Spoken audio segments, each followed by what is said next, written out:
Es que esta revolución va del susurro hasta el grito, es que esta revolución va del susurro hasta el grito, porque en cada reunión hay un poder infinito.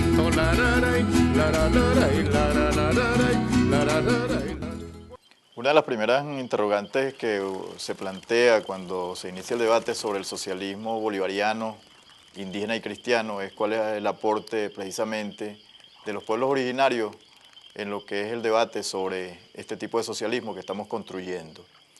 Y a mí siempre que me llega esa interrogante, nos hacemos la referencia permanente, un legado que nos dejó el maestro Librado Moraleda, meses antes de partir a encontrarse con sus antepasados. Y él decía en una oportunidad que la sociedad industrial, el mundo criollo, el mundo occidentalizado, había acabado y estaba destruyendo la naturaleza, pero también estaba destruyendo las relaciones entre los hombres. Y que esa cultura occidental era precisamente la responsable de que el planeta estuviera en el nivel de deterioro en el cual se encuentra.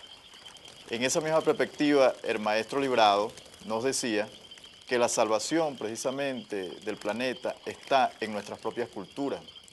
Y cuando hablamos de la salvación del planeta, no nos estamos refiriendo solo a lo que es la salvación de la Tierra como un hecho físico, sino a la salvación de la Tierra como la madre naturaleza. Pero además de ello, a la salvación de un principio de fraternidad, como es lo de la condición de hermanos, porque si la tierra es la madre, todos nosotros somos hermanos. Y ese es uno de los principios básicos del socialismo del siglo XXI, es decir, pensar que somos hermanos porque venimos de la misma tierra. Y eso tiene que ver precisamente con uno de los conceptos que hemos venido desarrollando en este país desde el año 2000, que tiene que ver con la sustentabilidad. Es decir, si la tierra es la madre, nosotros debemos establecer una relación armoniosa con todos los componentes de la tierra, porque son parte nuestra. Y esa concepción indígena de la relación con los elementos de la naturaleza es lo que nos permite a nosotros defender la preservación de esos recursos.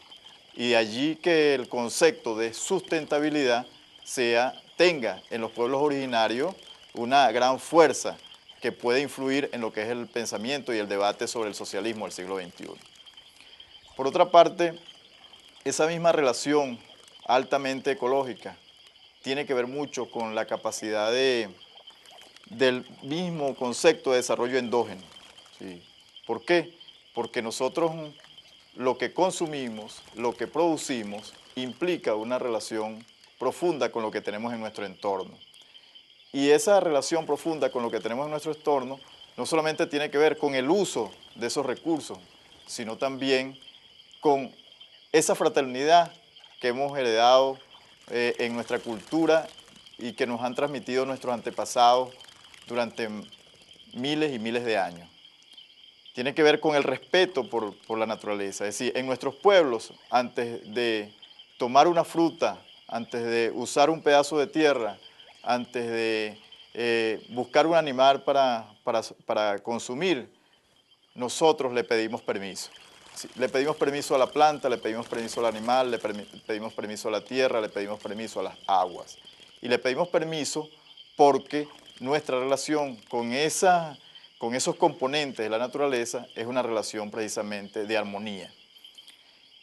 El sistema capitalista ha roto esa armonía, y ha roto esa armonía porque para ese sistema no es importante la convivencia. Para ese sistema lo importante es la acumulación, y en aras de la acumulación se destruye la convivencia de los hombres entre sí mismos y la convivencia de nosotros con el resto de los componentes del planeta. En ese sentido, la bandera ecológica está enarbolada desde los mismos pueblos indígenas. Ahora, esta relación, como decía antes, no es una relación solo de uso, es una relación espiritual, una relación ceremoniosa, es decir, de respeto. Hay algunos libros que dibujan a un pariente arrodillado frente al sol. Y el título o la escritura del libro dice, la escritura del texto donde está ese dibujo, dice, indios adoran a dioses paganos. Para nosotros el sol no es un dios pagano, para nosotros el sol es un hermano, para nosotros los animales son hermanos, las plantas son hermanas, pues todas son hijas de la tierra. Entonces nosotros no adoramos a dioses paganos, adoramos, respetamos nuestros hermanos. Y esa es una relación profundamente armoniosa. Por eso nosotros somos altamente ecológicos. Si no ecologistas, ecológicos, porque vivimos permanentemente nuestra ecología. Y eso incide en nuestras relaciones de producción. Y eso también tiene que ver con nuestra ética, porque, pongamos un ejemplo, si uno de nosotros caza un venado, ese venado es compartido por toda la comunidad. Si uno de nosotros va a hacer su casa, todos hacemos la casa. Si uno de nosotros va a trabajar en el conuco, todos vamos al conuco. Y hay un conjunto de aprendizajes y de normas que hemos heredado de nuestros antepasados, que tienen también que ver con nuestra tradición oral, donde los cuentos y las leyendas nos dan orientaciones sobre esa relación y sobre ese acto de compartir, de intercambio y de convivencia. Entonces, toda nuestra vida cotidiana tiene que ver con esos principios, pero esa vida cotidiana también tiene que ver con lo que es la relación inmediata con los componentes de la naturaleza. Esa dimensión ecológica de la vida, de construcción armoniosa en la producción, de construcción armoniosa en la distribución de lo que vamos alcanzando, es lo que define una característica de este nuevo socialismo, como es la unidad en la diversidad. Porque para nosotros la diversidad no es solamente la multiplicidad de culturas, es la diversidad también en la existencia cotidiana. Sí, nosotros vivimos en una diversidad, en un intercambio permanente con esa diversidad que es la naturaleza. Y por supuesto eso se expresa también en el respeto que nos tenemos, en el caso venezolano, de las 35 etnias o más que componen este país. Nosotros somos profundamente militantes de lo que es el intercambio intercultural, de lo que es el diálogo intercultural. Y en ese diálogo intercultural, por supuesto, tenemos nuestras especificidades y también tenemos elementos de unidad. Y esos elementos de unidad es los que nos han dado a nosotros fuerzas para construir esta identidad que hemos venido poco a poco, desde hace 8 años, desarrollando. Esta identidad que también es un tipo de conciencia, de arraigo, de sentido de pertenencia, de lo que somos. Es, si podemos usar un término marxista en este plano, nosotros podemos decir que es una identidad de conciencia de clase, es decir, nuestra conciencia de clase está definida en ese principio de unidad en la diversidad. Y es conciencia de clase porque aquí hay una lucha de intereses entre lo que son la cultura dominante y la resistencia cultural que siempre ha estado presente, opacada, perseguida, reprimida por lo que ha sido las políticas de las élites intelectuales que dominaron este país hasta el año 1999. Sí, y decimos esto porque a partir de esa fecha, con la aprobación de la Constitución de la República Bolivariana de Venezuela, nuestros pueblos adquirieron una categoría que antes no tenían, y eso nos ha permitido a nosotros tener el estatus y el espacio de soberanía que compartimos hoy con nuestros hermanos criollos. Entonces nosotros decimos que la salvación de la humanidad tiene parte de la respuesta en nuestra propia cultura. La salvación de la humanidad tiene que ver precisamente con un diálogo intercultural. Tiene que ver porque es en esa búsqueda común y en ese respeto de la diversidad que somos, es que podemos encontrar la solución. Por eso nosotros somos profundamente practicadores de lo que es el consenso. ¿Cómo tomamos las decisiones en nuestras comunidades? Si nuestra comunidad toma las decisiones es con una asamblea permanente. Nosotros somos una asamblea permanente. Nosotros, ¿cómo elegimos nuestras autoridades? Nuestras autoridades no se eligen por cogollo, por clientelismo, por conchupancia. Nuestras autoridades se eligen por las virtudes que tienen. ¿Y esas virtudes cuáles son?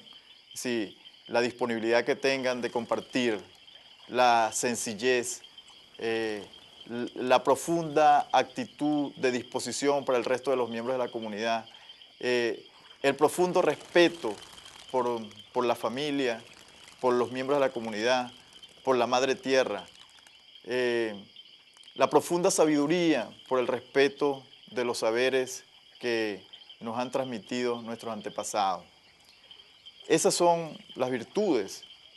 ¿Sí? Nosotros en ningún momento hablamos en nuestras comunidades de exclusión. Sin embargo, si alguna vez hay alguna leyenda, hay alguna historia, hay algún relato sobre alguien excluido de la comunidad, es porque no cumple con esas virtudes. Pero todas estas decisiones sobre incorporación o exclusión no son decisión de alguien o de un cogollo, sino que son la decisión de una comunidad. Por eso nosotros hemos siempre creído en la sabiduría colectiva. Eso caracteriza nuestra manera de hacer cultura, nuestra manera de hacer conocimiento. Nuestro conocimiento se transmite a través de un sistema educativo basado en la práctica, en el testimonio y en el modelaje. Si nosotros no solamente transmitimos unas ideas, transmitimos unos conceptos, sino que nosotros todo lo que vamos transmitiendo lo vamos mostrando y transmitiendo. El niño comienza desde pequeño a recibir orientaciones, pero también a actuar sobre esas orientaciones. Si aprende la agricultura ejerciendo esa actividad y también recibiendo las orientaciones de papá y mamá. Y el niño aprende las virtudes viendo el ejemplo de papá y mamá. El niño aprende la relación y el respeto a la madre tierra observando a papá y mamá y recibiendo las orientaciones de papá y mamá. Entonces, nuestra manera de vivir es una manera que, por supuesto, es totalmente contraria a la manera de vivir en las relaciones capitalistas. Sí, nosotros no somos los que escondemos el venado en nuestra casa para comernos nosotros, para acumularlo y guardarlo. Es decir, una razón para excluir a un miembro de la comunidad tiene que ver con practicar esa forma. Es decir, la cultura occidental está basada en la mentira, en la trampa, en esconder las cosas, en la falta de transparencia. Nosotros no. En el centro de la comunidad se pone la presa y todos la compartimos y todos la celebramos. La casa, nuestro templo, porque es el templo de la familia. Y el templo nuestro, el templo colectivo, es precisamente el lugar donde se toman las decisiones que nos afectan a todos. Y el sitio de producción, el conuco, es también un templo para nosotros porque es el lugar donde nos encontramos como colectivo. Y hay una tradición en la sociedad criolla, sobre todo en los pueblos campesinos, que tiene que ver con una práctica que en algunas partes conocemos como la cayapa, en otras partes como la fajina, en otra parte como el convite. Es decir, es una práctica que tiene que ver con lo que es los sistemas de producción colectiva. Ese sistema de producción colectiva es lo que algunas veces hemos dicho, deberían caracterizar a las cooperativas que se están promoviendo en este país. Porque el cooperativismo que debe ocurrir en el país debe ser el cooperativismo nuestro, originario. Es decir, nosotros tenemos una forma de cooperativa. El otro cooperativismo es el cooperativismo traído desde Europa, es decir, y que probablemente sirvió para los pueblos europeos y eso es respetable. Sin embargo, el cooperativismo originario nuestro es el basado precisamente en la cayapa. Ese es el cooperativismo que pertenece a nuestra identidad, a nuestra cultura. Con esa forma de cooperativismo también nosotros hemos vivido y nos hemos relacionado con nuestros dioses y con la madre naturaleza. Y por eso es que nuestra ceremonia ha sido profundamente colectiva.